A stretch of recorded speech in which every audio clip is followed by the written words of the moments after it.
Take legal yes four पर मैं Rajendra Shah advocate आप लोगों का एक बार फिर स्वागत करता हूं।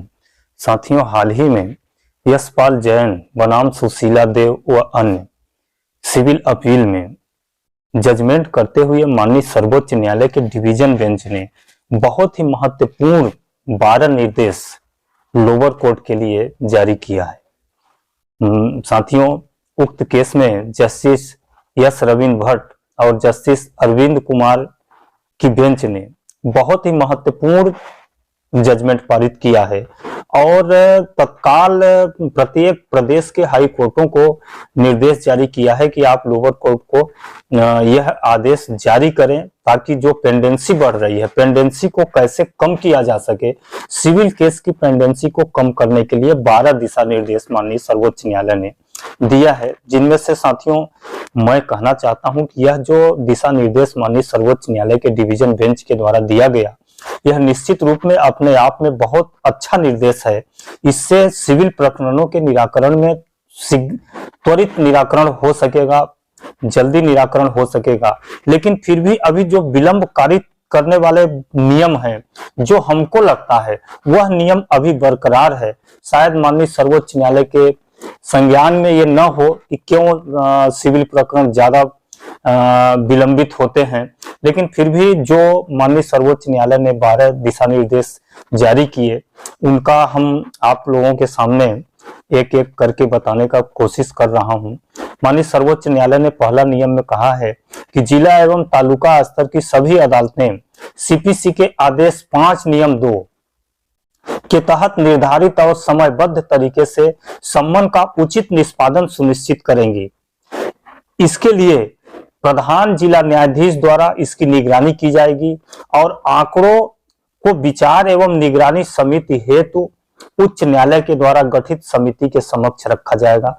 माने इन पेंडेंसी को कम करने के लिए माननीय सर्वोच्च न्यायालय ने प्रत्येक राज्य के उच्च न्यायालय में एक कमेटी गठन करने का निर्देश दिया है और उस कमेटी के पास जो भी लोअर न्यायालय हैं, लोअर न्यायालय के जो प्रधान जिला न्यायाधीश होते हैं, उन जिला न्यायाधीशों को सभी आंकड़े हर दूसरे माह में अनिवार्य रूप से वहां पे देना है।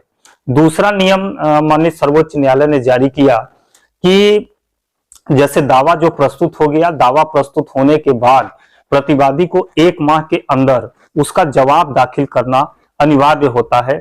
यह जवाब आदेश 8 नियम 1 के तहत जवाब दिया जाता है। जवाब देने का अधिकतम समय सीमा जो सीपीसी में बताया गया है, माने अधिकतम समय सीमा 120 दिन है, लेकिन हम देखते हैं कि बहुत सारे प्रकरणों में 2-2, 3-3, 4-4 साल तक जवाब नहीं आता। जवाब के लिए समय दिया गया, जवाब के लिए समय दिया गया।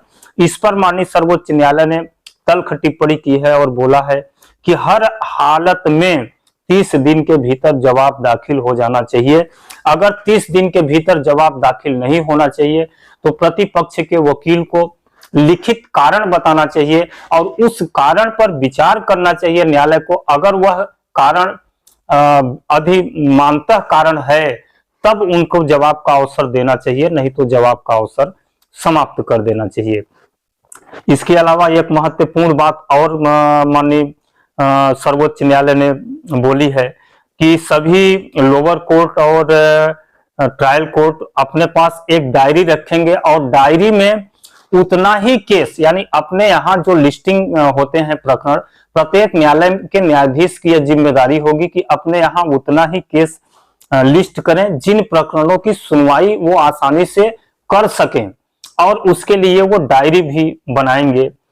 इसके अलावा माननीय सर्वोच्च न्यायालय ने आदेश में बोले हैं, निर्देश दिए हैं कि मुकदमे की तारीखों का निर्धारण पक्षकारों के वकीलों की सहमति से, पक्षकारों के वकीलों के परामर्श से ही अग्रिम तिथि निर्धारित हो, ताकि जो वकील हो उस प्रकरण में पैरवी करने के लिए मौजूद रह सके। इसके अलावा माननीय सर्वोच्च न्यायालय ने निर्देश दिए हैं कि मुकदमे को विलंबित करने के लिए स्थगन, माने अधिकांशतः देखा जाता है वादी या प्रतिवादी का वकील बोलता है कि सर आज हमें समय दे दिया जाए, आज हम गवाही नहीं करा पाएंगे, साक्ष्य नहीं करा पाएंगे, या कोई भी कारण से बता देते हैं कि आज हमारा तबीयत सही नहीं है।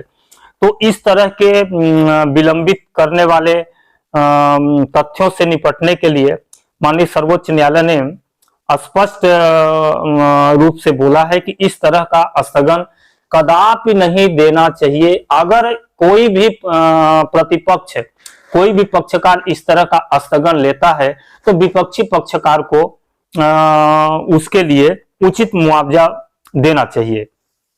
इसके अलावा माननीय सर्वोच्च न्यायालय ने बोले हैं कि आदेश निर्देश दिए हैं कि बहुत सारे प्रकरणों में साक्ष्य समाप्त हो जाने के बाद भी प्रकरण बहुत दिनों तक अंतिम तर्क के लिए लिस्ट होती रहती है कि अंतिम तर्क हेतु समय दिया गया।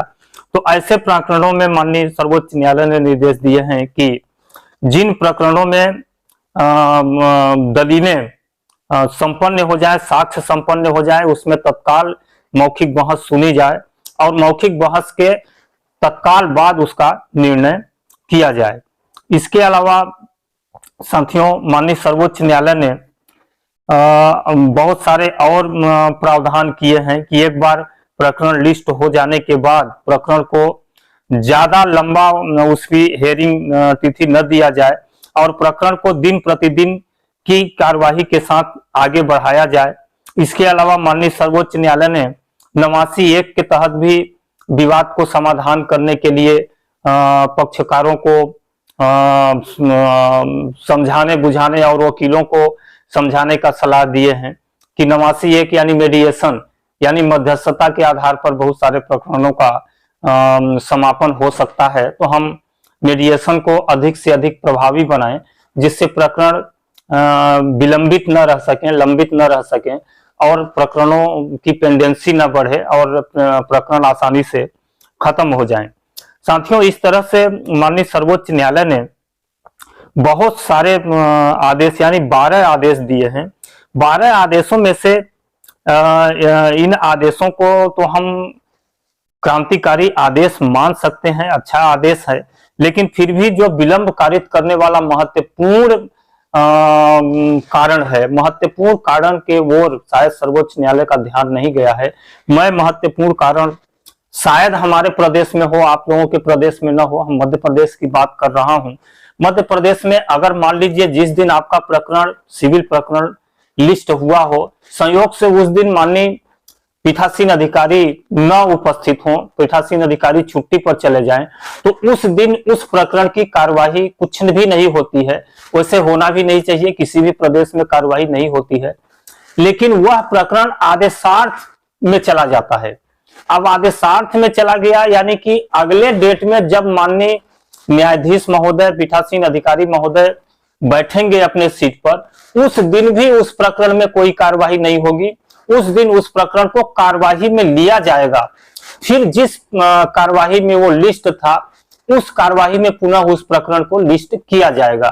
तो इस तरह से यह जो कारण है यह बहुत ही ज्यादा विलंबित कारित करने वाला कारण है। इस कारण पर माननीय सर्वोच्च न्यायालय को ध्यान देना चाहिए कि अगर पीठासीन अधिकारी छुट्टी पर हैं, नहीं हैं, तब भी उसमें जो पूर्व के कारण हैं, जो पूर्व स्टेज, जिस स्टेज पर वह केस लिस्ट हुआ है उसी स्टेज पर अगले डेट में पुनः वह लिस्ट हो सके।